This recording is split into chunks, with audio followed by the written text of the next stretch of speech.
Hello guys, kaligo ko lang. Si Deepak tulog. Nilagay na ako ng cream sa mukha ko.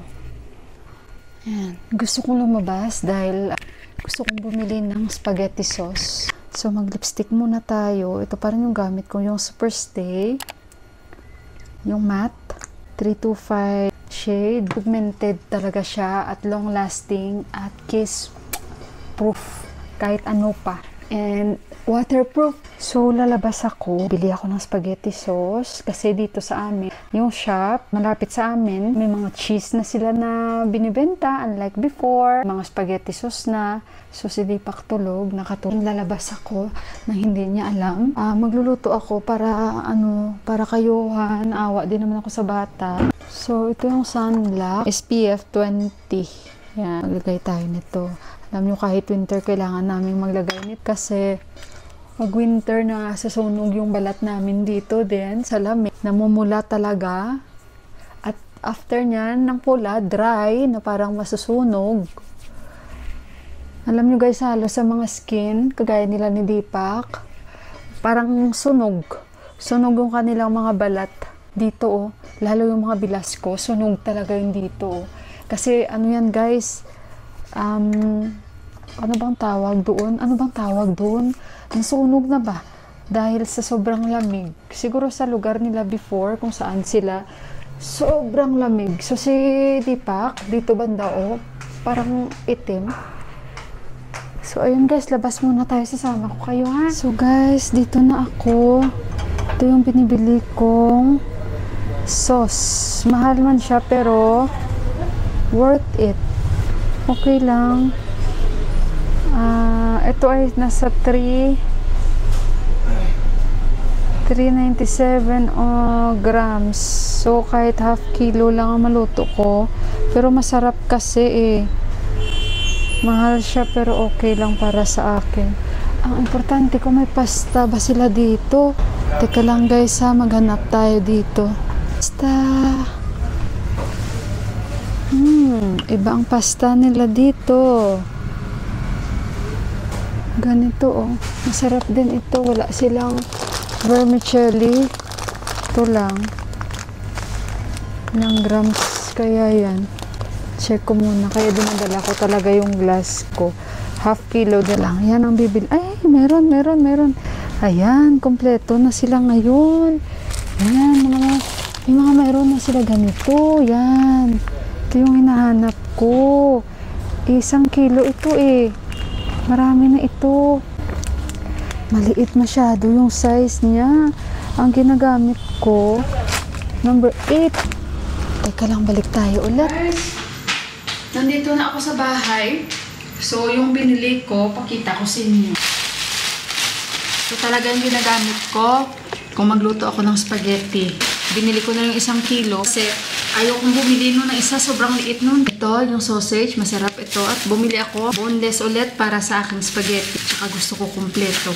Hindi man perfect yung pagkakaluto ko ng spaghetti, pero at least mamaya yung bata, lalo siyang gana, sasaya for sure si Johan mamaya. Dahil promise ko sa kanya na magluto ako ng spaghetti. Dahil minsan lang si mama magluto ng spaghetti. Once in a blue moon. Yung asin namin, kunti na lang yung asin namin. Si Buwa wala dito. Nag-duty si Buwa sa kanyang pinupuntahan. Sa akin, sa pagkain, hindi ako ganun. Basta sa pagkain, guys. Basta importante, masaya ka na kinakain mo yung pagkain, busog ka. Actually, mushroom ang ginagamit ko, pero wala sila. Pero okay na rin to, traditional. Kahapon kakain sana ako. May may orange na kinain kahapon. Lagi ako napapagalitan ng papa ko noon eh. Day, hiwain mo yung mangga ko, Day. Pag hiwa ng mangga, mas makapal pa yung liso ba sa gitna. Habang inaantay natin, mga kababayan, ang ating pinapakuluan. So muna tayo. Kain ng mangga. Kasabay tayo.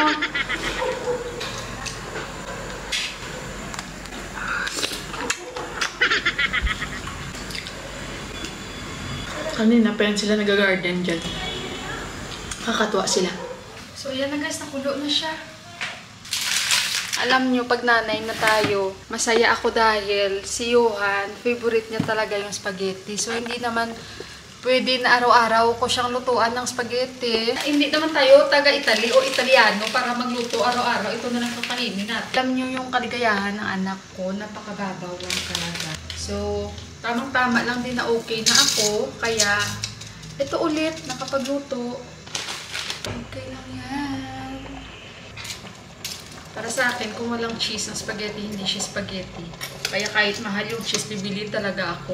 Dating ni Johan, Mama, what is my snacks, Mama? Minsan, guys, diretso lang siya sa kusina. Hindi na siya sa akin. Mama, dito na ako. Diretso agad yan sa kusina, guys. Ako na lang yung masasabi, hala, Johan, nandito ka na? Nagpe-prepare na siya ng sandwich niya. Kaya lagi dapat may tinapay. Kasi, para kahit pa paano, lalo na yung naoperahan ako, si Deepak sinasabihan ko, basta may tinapay, or, hindi kasi siya more on biscuits, guys, si Johan, hindi. Kaya, buti hindi naman siya yung umiiyak na, Mama, alam mo, ganito, ganun. Buti wala, guys. Naintindihan niya talaga. So, sabi ko, anak, pag okay na si Mama, tsaka kita ano nga na, handaan na yung mga pang-snacks mo. So, katulad nito, si Buwa, nag-duty na. Ayun. Namimiss yan ni Buwa pag nasa Amerika na siya yung ganitong oras, lumalabas siya. Kaya isa din yan sa mga rason kung bakit naaliw dito si Buwa.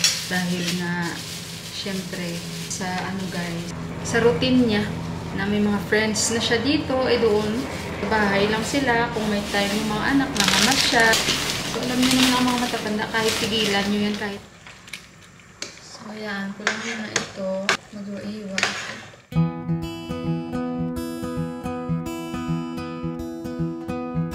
Waking up, it's gone.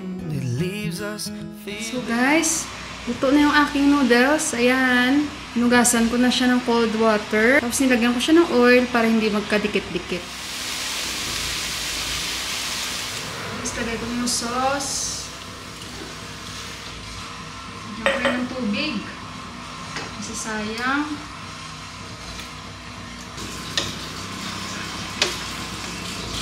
Yummy, yummy ang ating sauce.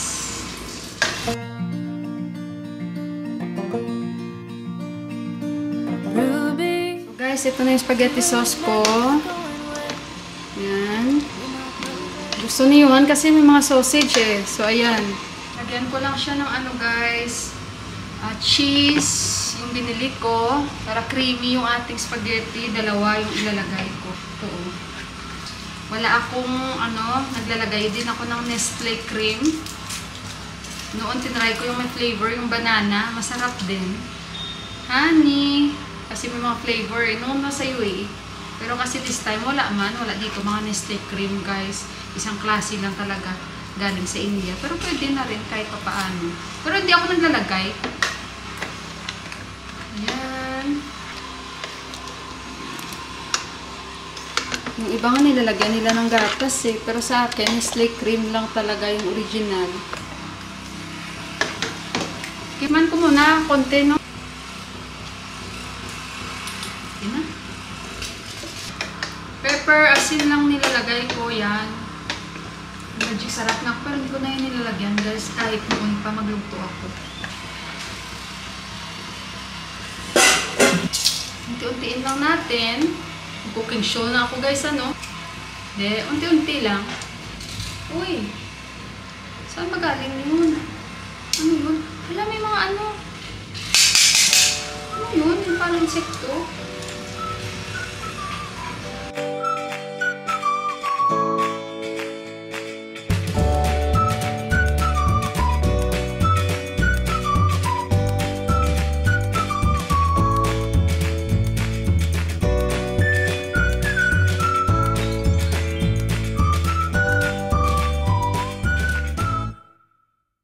So, tikman natin guys yung aking spaghetti. Kain tayo. Hindi ko alam kung si Deepak nagising na kasi nakatulog siya. Thank you Lord. Kakain ako ng snacks. Kunti lang kasi baka mabigla yung tiyan ko nito. Medyo mabigat to eh.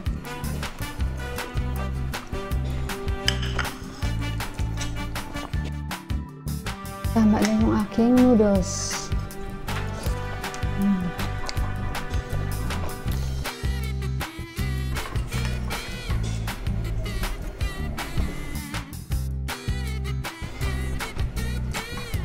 Thank you Lord at nakapagluto ulit ako. And of course, maraming salamat po muli sa pagsama sa akin. See you again on our next vlog guys. Maraming salamat po. I love you all. God bless us all. Good night guys!